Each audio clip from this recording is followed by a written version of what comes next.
Es un refreno, la fe. Sí, la fe es el único refreno. Porque a ti te dicen, mira, no te puedes robar ese teléfono, porque esos teléfonos son de Manuel, y tú verificas que no haya cámaras.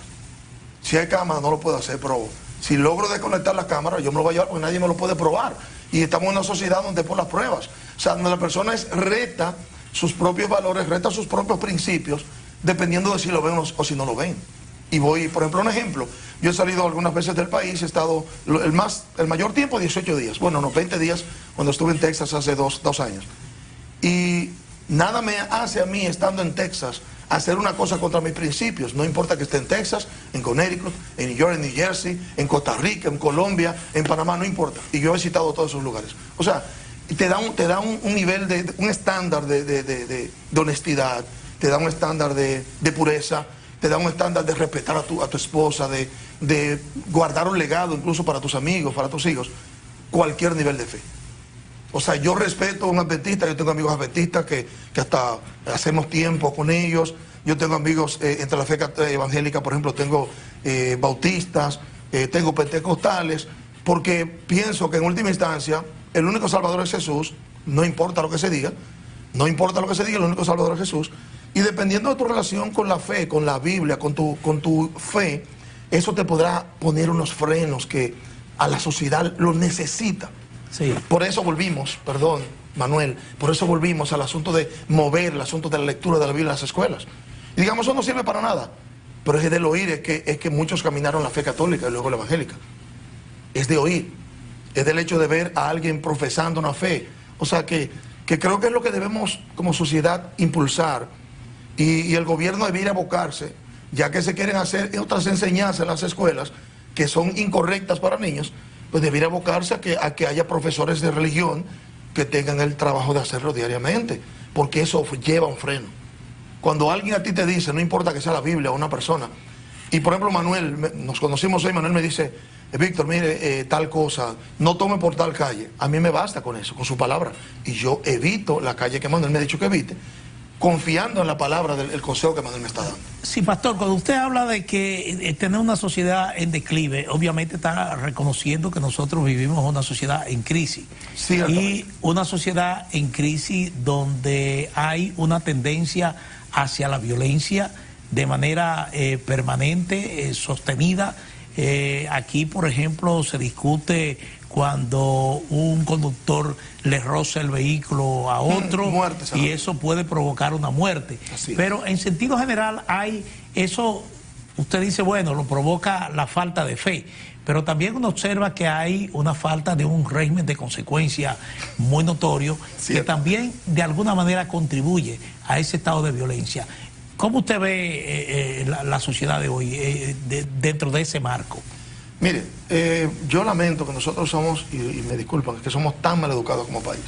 Nosotros somos muy mal educados, muy poco consecuentes, y ciertamente cuando planteo el tema de la fe, lo planteo desde el punto de vista que lo que tú escuchas te traza una línea que tú puedes violar, porque yo fui criado bajo ciertos preceptos morales, y yo decía, no, yo no robo, y todavía lo sostengo. No me gusta deber, porque mi madre, y por un asunto de apellido, un asunto de orgullo de apellido, pues yo traje eso, y cuando tuve la oportunidad de tomar cosas ajenas, no lo hice.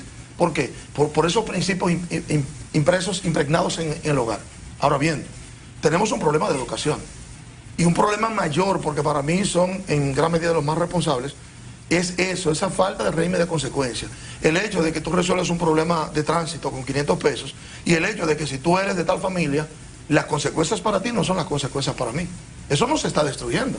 Aquí es el poder, no solamente de la jungla, lo vemos en los vehículos grandes contra los pequeños, sino también frente al que tiene dinero y el que no tiene dinero, o el que está armado y el que no está armado. O sea, lamentablemente, en estos días yo meditaba frente al hecho de que estoy seguro que los niveles de estrés se han aumentado en nuestro país. Tú sales a la calle y te estresas. ¿Qué pasa con eso? Tú llegas a un trabajo a estresarte y sales estresado del trabajo. O vas de camino con un tapón que te impide, con un nivel de estrés. ¿Qué pasa? Cuando alguien te roza, y ya a mí me ha pasado ya, en este vehículo que tengo, me acaban de chocar, un motorista se me estrelló en la parte trasera, tú vas a tener que meditar cómo vas a reaccionar. Pero eso va a depender incluso de la formación del hogar, Manuel. Incluso, ¿por qué? Porque yo he visto creyentes cristianos golpeando a sus esposas porque vieron golpeo de sus esposas, tienen una conducta espejo. dicen en psicología, golpeando a sus esposas porque vieron golpeo de las madres en el hogar. O sea que es un problema un poco complejo, donde la sociedad tiene que abocarse a una reflexión profunda. Y quiera Dios que entremos en un proceso de que las leyes se apliquen en este país. Aquí no hay que crear más leyes, es aplicar las que están.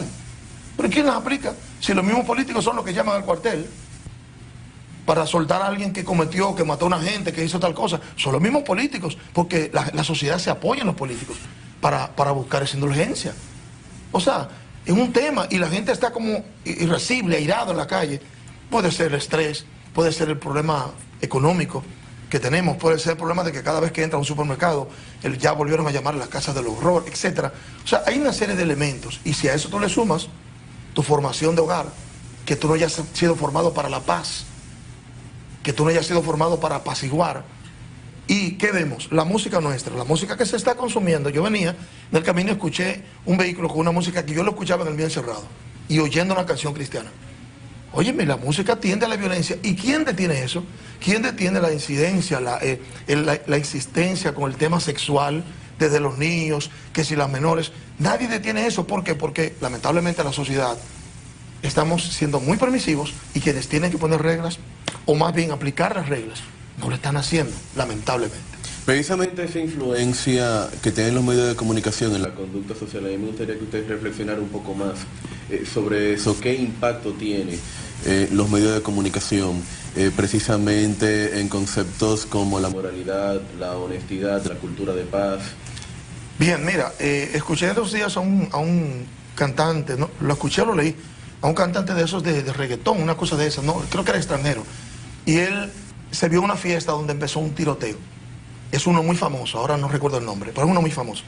Y él estuvo en una fiesta donde él cantaba música incitando a la violencia. Y se armó un tiroteo. Murió una amante, una novia que él tenía, en ese tiroteo de esa discoteca. Y él decidió a partir de ahí no cantar música violenta. ¿Qué estamos diciendo con esto? Hay un estamento superior, porque dice la Biblia que sobre un alto hay uno más alto, y sobre ese más alto está Dios. Hay estamentos superiores que son los que tienen que velar, y yo creo que el Estado es el que nos va a ayudar a nosotros a convivir los unos con los otros, de forma tal que yo no haga lo que me dé la gana siempre y cuando, o que haga lo que me dé la gana siempre y cuando no afecte a Manuel, porque el respeto al derecho ajeno es la paz. Entonces, creo que lamentablemente la permisividad que hay, sin llegar a los excesos, pero poniendo reglas claras, porque es que la sociedad está en un proceso donde se fomenta, donde se predica, donde se habla violentamente. Esa violencia sexual, esa violencia oral, esa violencia física, o sea, que tú ves las canciones, que te exploto, que esto, que... O sea, ¿y qué resulta? Yo lo tengo por experiencia. La verdad es, a mí me gusta mucho escuchar. Yo no, bueno, oro cuando manejo, pero me gusta mucho escuchar música. Y cuando me he visto expuesto a música no cristiana, yo soy un hombre ya de mucha edad, de bastante edad, y con 30 años de evangelio, pero he notado que cuando me he expuesto involuntariamente a una música que no es cristiana, si es música de la que yo escuché del 83 para atrás, del 93 para atrás, que me trae recuerdos, al final yo termino tarareándola y digo, oh, ¿qué fue? ¿Qué fue, Víctor? ¿Qué pasó? O sea, porque es que finalmente dice la Escritura que como piensa el hombre, así es el hombre. Y en Josué, Dios mandó a Josué y le dijo, tomarás esta palabra y la dirás. O sea, en la ley estaba, la leerás en la mañana y al acostarte. O sea, el asunto de tú repetir la ley, de hecho, así se transmitió oralmente por miles de años. La dirás al acostarte y al levantarte. O sea, y luego finalmente el tú ir a la palabra para que eso influya en tu mente y lógicamente en tu corazón. Porque si solamente se queda en el aspecto intelectual, pues poca cosa vamos a lograr. Vamos a tener a alguien que habla mucho de paz, pero que tiene un arma y que mata todos los días a uno, que puñala a uno, que violenta los derechos ajenos o que es abusivo. Pero él habla de paz porque él sabe mucho de paz, porque ha leído muchos autores, pero eso no ha llegado a su corazón. Pastor, vamos a entrar a un tema un poco espinoso políticamente, que tiene que ver con la Agenda 2030. Y podemos empezar con el tema de su posición, que puede ser, que podemos saber cuál es exactamente, pero ojalá nos pueda sustentar cuál es su criterio sobre el planteamiento de las 3 causales para llevar a cabo un aborto, o como se dice técnicamente, la interrupción de un embarazo que quieren introducir en una nueva versión del Código Penal. Mira, realmente es un tema espinoso y la verdad que yo, que no soy médico, que lo que hago es ver muchos videos de medicina y leer cosas, veo que eso es un asunto, se ha convertido en algo más bien político. Los intereses que no responden necesariamente a este país, sino que es parte de un proyecto mucho más ambicioso a nivel mundial, pues vemos que países como este se ven forzados a hacer cambios y vemos, es más, yo recuerdo perfectamente que inmediatamente Donald Trump perdió en Estados Unidos, se hicieron cambios en la gran mayoría de los embajadores en todo el mundo que estaban relacionados, por ejemplo, con la agenda LGBT, X, Y, Q, Z. O sea, en el mundo entero, incluyendo Santo Domingo. Pero cosa diferente fue que estando Obama, cuando entra Trump, pues muchos países que tenían cosas en la palestra, como esperando que se decidan las elecciones, le dieron para atrás a proyectos que estaban a favor de la agenda y a favor tanto del asunto del aborto como el matrimonio entre iguales, etcétera, etcétera. O sea, en lo personal, si me planteas lo del tema del aborto, yo te diré que ya como ciudadano, pienso, bueno, una mujer, el problema es hacia dónde eso lleva, que es lo oculto. Yo diría como ciudadano, bueno, una mujer que es violada no debiera ser llevada al hecho de ella tener que tener esa criatura que fue concebido en violencia, que fue concebido de mala manera, etcétera, es una mujer que no estaba pretendiendo tener un hijo. Ok. Pero que resulta que a fin de cuentas, el tratar de suavizar las cosas no es más que parte del plan de ir introduciendo para al final hacer cambios más drásticos. Pongo un ejemplo muy lamentable. Yo tengo conciencia desde que yo tenía 20, 21 años, yo sé de una clínica en esta ciudad que hace abortos. Y usted me pregunta, pastor, ¿cómo usted lo sabe?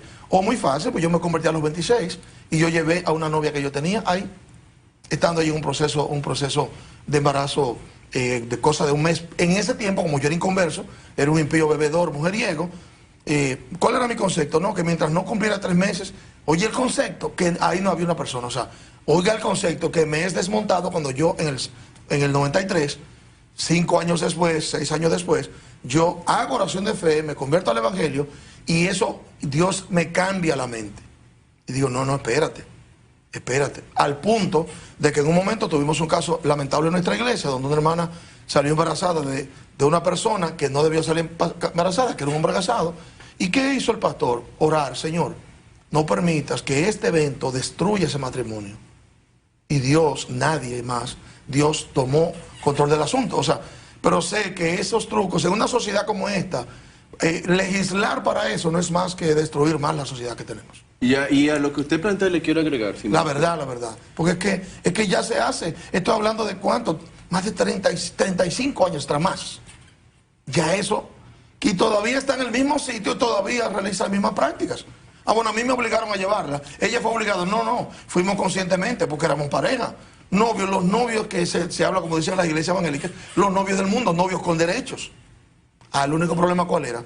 Que bueno, yo tenía apenas 21 años, me acabo de graduar de la universidad y trabajaba ganando 250 pesos. Amor, mira, con lo que yo gano no podemos vivir. O sea, necesitamos que yo cambie de trabajo. O sea, y nos pusimos de acuerdo y fuimos y ella le indujeron, no un aborto, simplemente en ese tiempo como una especie de inyección, porque era algo reciente, eran días.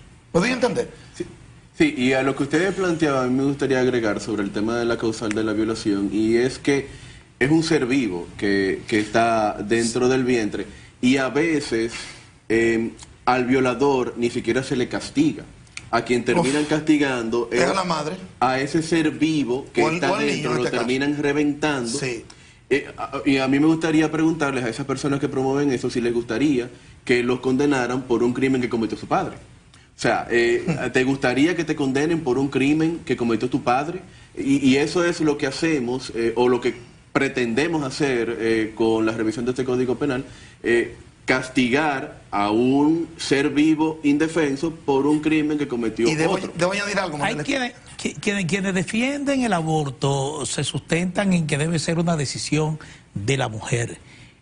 Muchas veces presionada por circunstancias socioeconómicas. Sí, socioeconómicas. Entonces dicen por eso dicen que eso debe ser a su estricta una decisión de la mujer. Mire qué interesante. Antes de venir, el Señor me permitió que me llegara parece que es un podcast, yo no manejo mucho esos términos.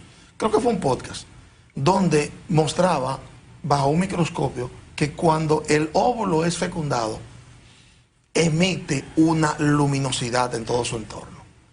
Y entonces hacía la pregunta, ¿tienes alguna duda de dónde es que comienza la vida? Para mí, mientras no había que decir, ok, no, 3 meses, no. Pero mire dónde comienza el asunto. O sea, es impresionante ver eso, cómo el óvulo se ilumina todo alrededor cuando es fecundada por el esperma. O sea, ya hay vida. Y entonces ahí como creyente me puse a pensar, wow, ¿y pudiera ser este el momento en que Dios deposita alma en ese ser viviente?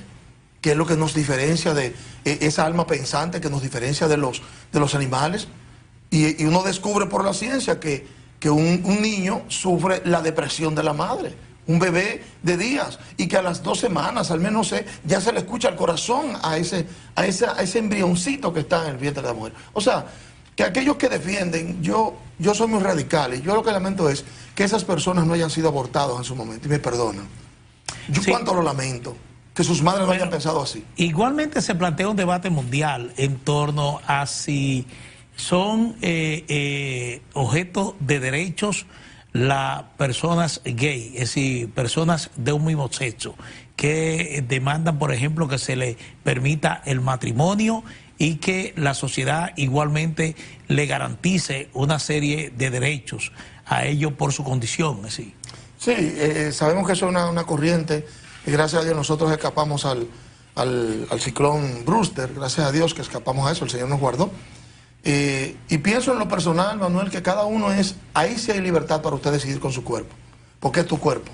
Como decía Carlos ahorita, un embarazo, hay una vida ahí, tú eres un asesino, literal. Y claro, como lo fui yo cuando tenía 21 años, que llevé a esa novia a que le pusieran una inyección porque no le había llegado la menstruación.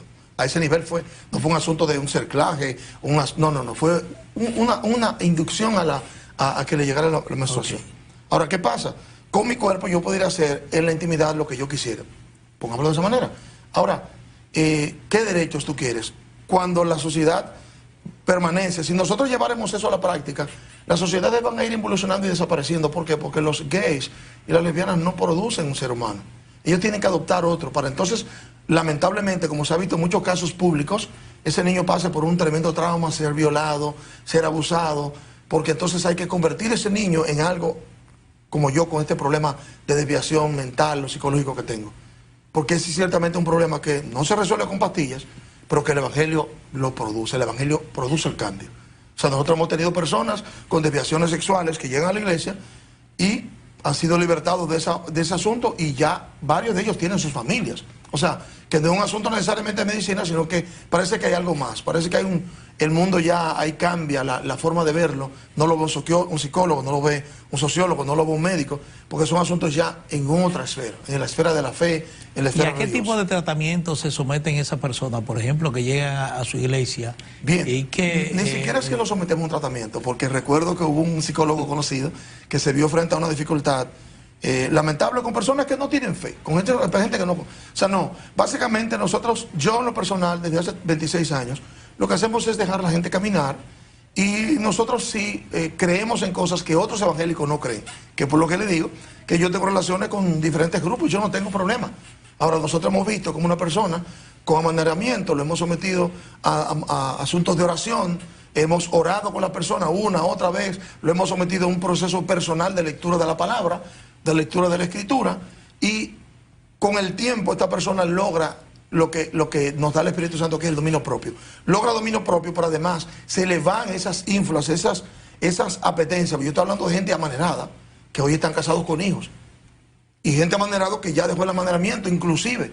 ¿Por qué? Porque hemos descubierto, en lo personal, yo he descubierto que esas personas siempre están involucradas o han pasado por una experiencia de abuso sexual, los hombres y mujeres, manoseo, toques sexuales y esas cosas, y algunos vienen, escuchen lo más tremendo, Manuel, que esto le va a sorprender, algunos vienen de familias donde se practican brujería o idolatría, más bien brujería, O sea, con prácticas espirituales que para nosotros son oscuras, son de las tinieblas, vienen de ahí y tienden al amaneramiento, muchos de ellos. He conocido varios que podría ya hacerme de una idea, sin duda alguna. De acuerdo con lo que cuenta, pues es obvio que las personas homosexuales son bienvenidas en la iglesia que usted pastorea. Por supuesto, porque es que tu vida.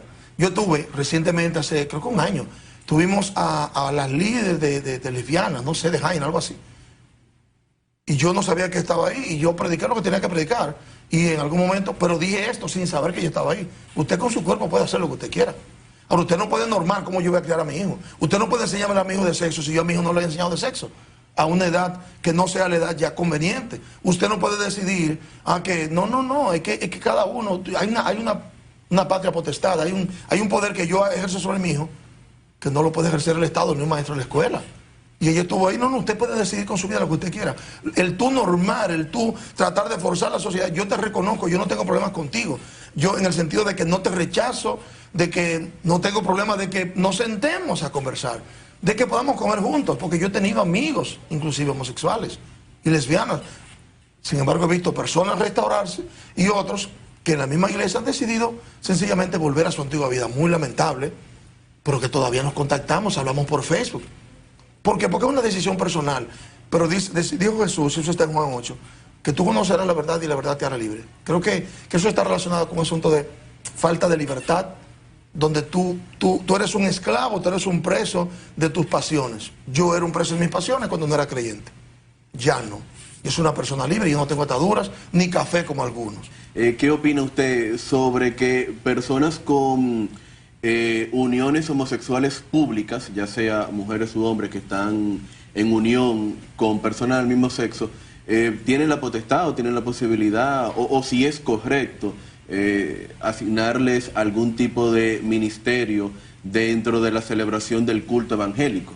¿Qué posición tiene usted? Mira, lamentablemente se ha verificado en algunas congregaciones evangélicas en el mundo la participación de personas con orientación o con una práctica sexual explícita de ese tipo.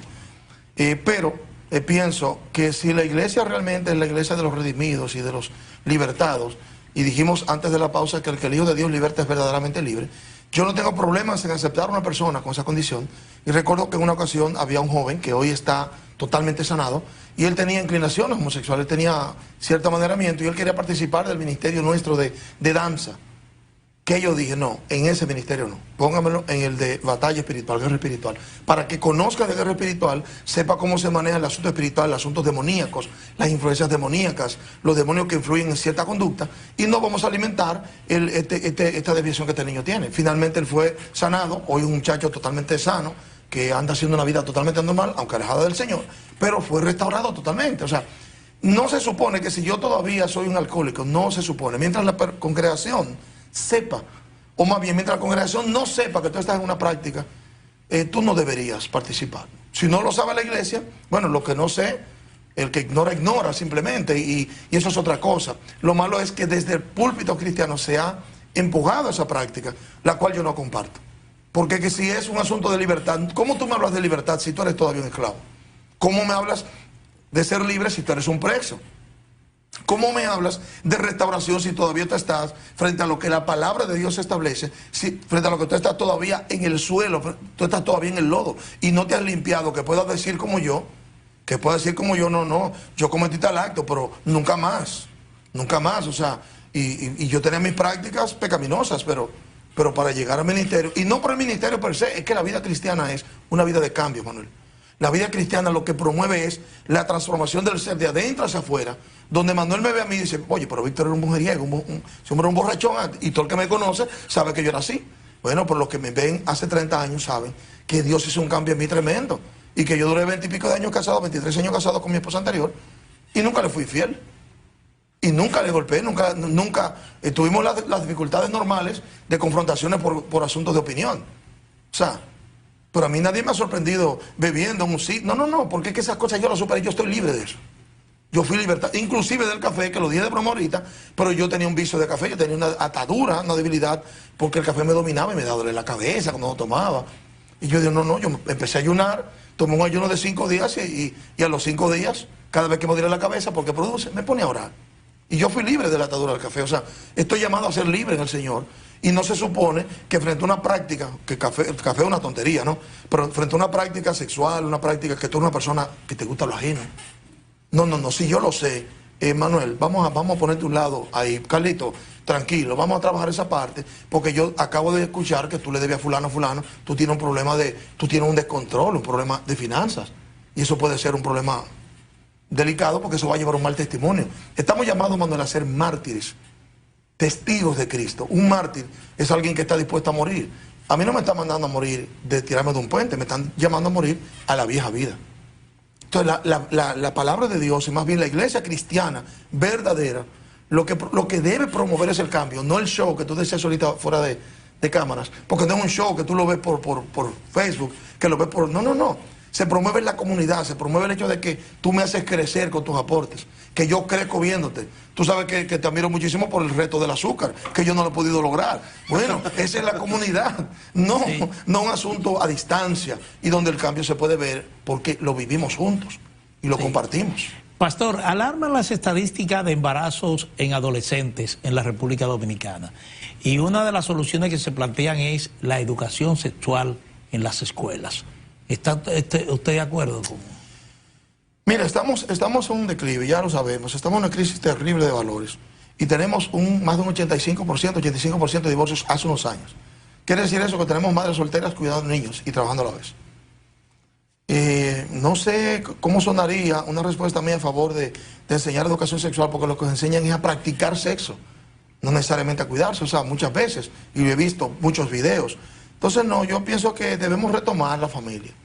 Debemos retomar la familia porque es que finalmente el cuerpo de un adolescente no está listo para procrear, ni siquiera para exponerse a la seducción de un hombre. Por eso es que caen tan fáciles, porque su mente no está capacitada todavía para manejar las argucias de un hombre que se le acerca, de una persona mayor de edad. Cada vez que yo como pastor he hablado con una jovencita que ha tenido relaciones prematrimoniales, el que la llevó a la cama tenía entre 6 y 8 años mayor que ella, generalmente. O sea, cuando usted habla de retomar la familia, ¿qué implicaría esto? Implicaría el tratar de formar, o sea, hay que dar facilidades que estos gobiernos lo están haciendo, de las guarderías y demás, pero no se queda ahí, es tratar de llevar ayuda a los hogares. O sea, este asunto, los abogados ganan solamente por divorciar, pero el Estado le conviene a la familia completa para que haya menos delincuencia. El gran porcentaje de los que estaban en Najayo hace unos años provenían de hogares disfuncionales. Hay un problema. Y estamos entonces queriendo cortarle las hojas al asunto sin ir a las raíces. O sea, yo creo que el asunto es un poquitito más complejo que simplemente enseñar educación sexual. Me gustaría aterrizar un poco más en torno al funcionamiento del ministerio, especialmente de la fe cristiana que usted representa. Luego de la pandemia, ¿qué cambio se ha visto en los hábitos de fe de la gente, sobre todo en los hábitos de congregación? Decayeron radicalmente. Nosotros teníamos que hacer cita para estar y siempre se llenaban los cupos, gracias a Dios, pero mucha gente se quedó en el camino. No mucha gente, a nosotros se nos quedaron 2 o 3. 2 o 3 que se pueden contagiar en la iglesia, pero no se contagiaban en los trabajos. O sea, lo que hablo entonces de la avaricia y del materialismo del hombre, que no valora su vida espiritual con lo que Dios le quiso regalar, sino que valora básicamente su producción económica. Eso es parte de lo que la sociedad está afectándolo, ese materialismo ultranza que se está promoviendo por las redes, esta gente votando cuartos aunque sean falsos, todo eso. O sea, entonces eso ha tocado a la iglesia ha sido muy afectada, muchas iglesias tuvieron que cerrar, definitivamente miles de iglesias. Yo no sabía por aquí en el país, miles de iglesias. Nosotros sobrevivimos porque ya la sociedad está un poco madura, nuestra sociedad de fe está un poco madura, pero algunos se quedaron atrás. O sea que sí afectó bien fuerte a muchas iglesias, sin duda alguna. Ya reconocimos aquí que tenemos una sociedad en crisis. Ahora, ¿cuál es el papel de las iglesias? Aquí lo hablo en sentido colectivo, es decir, las católicas, es decir, de las diferentes iglesias. ¿Cuál es el papel de la iglesia para tratar de revertir esta situación crítica que tenemos en la República Dominicana, o yo diría en gran parte del mundo, porque es un problema mundial? Cierto, bueno, el papel de la iglesia es restaurar. Ciertamente el papel de la iglesia es un papel restaurador. y lo digo con la experiencia de que la semana pasada yo ayudé a restaurar un par de matrimonios que estaban a punto de romperse, con consejería de 1 hora por teléfono, por WhatsApp. O sea, ese es el papel de la iglesia. El papel de la iglesia es un sanador de la sociedad, a tal punto que el Señor dijo, ustedes son la sal de la tierra. Y la sal tiene que ser sal para que pueda dar sabor. La iglesia de hoy está un poquitito desabrida, y por eso vemos tantas iglesias con expresiones de mucho entretenimiento, lamentablemente. Luego que pasó la pandemia, yo más nunca he vuelto a tener un asunto por Zoom, una reunión, ni oración, ni congregación. No, nosotros ponemos el culto por internet porque tenemos gente fuera. Tenemos gente que nos sigue fuera del país, cierto. Pero no como forma de llegar a los hermanos. Porque a mí me gusta el trato personal. Me gusta hablarle a Manuel y mirar a Manuel en los ojos para ver la reacción de Manuel. Pero además, poder sentar a Manuel, Manuel, ¿cómo te sientes? ¿Cómo está tu matrimonio? ¿Cómo está tu familia? ¿Cuántos hijos tienes? ¿Cuántos hermanos? ¿Cómo están tus padres? Y poder ayudar a Manuel a que con la fe, en este caso cristiana, o de cualquier, yo entiendo que todas, que con la fe cristiana, con la palabra de Dios, él pueda ir cambiando las cosas que mostrarán que él es realmente un hijo de Dios, un hermano de Jesús. Y que eso produzca, por lo tanto, un cambio en su relación familiar con sus hijos, que lo hemos visto, con esposos, con padres y madres. Nosotros apostamos a la restauración, ponemos nuestras fuerzas en la restauración familiar de hogares, relaciones de hermanos, relaciones con padres, con hijos, esposos ni se diga. O sea, esa es la idea. Esa es la idea central. Porque es que uno a uno, dice un refrán en mi pueblo que granito a granito se llena la gallina del buche. O sea, no importa si es lento, pero imagínate que logremos restaurar 5.000 matrimonios al mes en este país, cada iglesia. Cada iglesia uno al mes. Son 5.000 matrimonios, serían 60.000 al año, en 5 años serían 300.000, pero hay más de 5.000 iglesias. O sea que si una iglesia se enfoca en restaurar, en llevar a convivencia, llegar a comunión, una pareja que está teniendo dificultades, ayudarlo con asesoría, consejería, inclusive asesoría psicológica dentro de la iglesia. ¿Tú te imaginas lo que eso puede implicar? Yo soy estadístico de profesión y por eso tiene el número tan rápido. 5.000 iglesias al mes, solo al mes, 60.000 al año, 300.000 en 5 años. Óyeme, 600.000 en 10 años, pero eso es uno al mes. O sea que ahí está, creo que la gran solución. Perdón, pastor, otras estadísticas que asombran son violencia de género, incluyendo los feminicidios. Y todo esto ocurre a pesar de que desde el punto de vista de la justicia se ha endurecido las penas contra quienes incurren en violencia de género y feminicidio, y también la labor del Estado de alguna manera de querer concientizar a la población sobre todo masculina, de mostrar otro tipo de conducta. ¿Sí? ¿Cómo usted observa ese fenómeno en la sociedad? Mira, lamentablemente no le confiero, porque es que las respuestas son muy lentas. Normalmente donde hay una mujer que muere, siempre hubo una mujer que hizo una denuncia. Si tú no puedes llamar a la policía nuestra en la gran mayoría de los lugares porque hay un ruido, no hacen caso. Porque hay un punto de drogas, no hacen caso. Porque hay un problema de violencia en el hogar. Lamentablemente muchos, yo diría que el gran porcentaje de los casos de muertes tiene que ver con personas que ya han hecho denuncias previas. Hombres y mujeres. O sea, que es un problema de la sociedad, es que el mismo Estado no está dando respuesta a tiempo para poder sanar en lugar de enterrar. O sea, y es parte del tema. ¿Y qué hacer? Tiene este Estado, por ejemplo, hay una denuncia sobre Carlos. Carlos Viviani obligado tiene que ir al cuartel y tienen una cita con psicólogo. Eso no existe. Eso no existe. O sea, lo que existe es que tú haces la denuncia y decimos que vamos y no vamos, y que si yo cuánto. Y si no, llaman al marido, mira Carlos, aquí estoy llamando a tu esposa, que si yo cuánto, bájale algo, tú sabes mi hermano, bájale algo. O sea, esa es la sociedad que tenemos. A mí me da mucha lástima, pero es la sociedad que tenemos y es muy triste. O sea, es una sociedad de violencia, se canta la violencia y eso fomenta violencia. Tú sabes con lo que yo no estoy de acuerdo, con la promoción de tanta violencia a través de las noticias. ¿Por qué? Porque así como otras cosas se han publicitado mucho y terminan aconteciendo cada vez más, porque eso afecta a la mente de la gente. Cuando tú te ves frente a una necesidad, ¿a qué tú recurres? A tu interior. ¿Qué trae tu mente? Las imágenes o las cosas que más fuerte llegan a tu mente. Y si eso es lo que publicitamos, pues eso vamos a tener continuamente. Bueno, muchísimas gracias al pastor Víctor Calderón Camaño, de la iglesia de la Alabanza Jaina. De la Alabanza Jaina, por este programa interesante, hablando precisamente de temas de sociedad y de religión aquí en Propuesta de la Noche. Muchísimas gracias, Pastor, por su participación un honor, Pastor, aquí en Propuesta de la Noche. Así que Carlos Arturo Guizarre, un servidor Manuel Jiménez, agradecido igualmente de su sintonía, y recordarle que siempre estamos aquí en RNN, Canal 27, de lunes a viernes, de 7 a 8 de la noche. Buenas noches.